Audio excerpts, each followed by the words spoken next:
Как с нас се подиграват и невинни обвиняват. Пак се случва това в нашата страна. С грозни думи клеветят общността да разрушат. И мюфтии, имами правят се кампании, а корупция жестока за нея без посока. Под прицел сме сега, политическа игра. Недоволство ще покажем, че сме достойни да докажем. Политици, безгрижни, разни и капризни играят си с нас за нашия глас.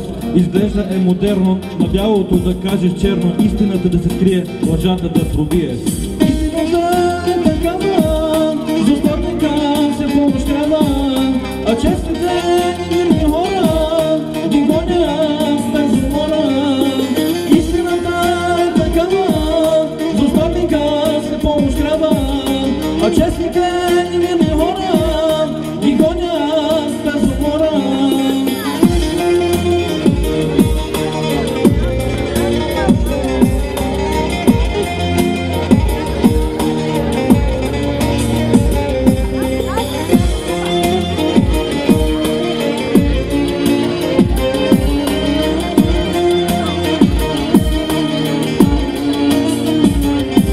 Религиозна вражда, етническа омраза, всеки ден говори се познатата ни фраза, но няма как да разбера кой стои за това, че всички ние сме виновни за това. Толерантност аз видях, благодарен съм на тях, показаха разбиране без провокиране, а от двете страна играят се с греха, не искат да разберат, а в ада да горят. Нека всички ние сега да призовеме общността, да работим за мира, вярата и ценността.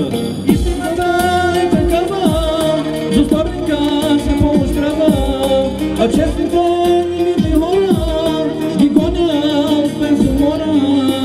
Истината е такава, застъпника се поощрява,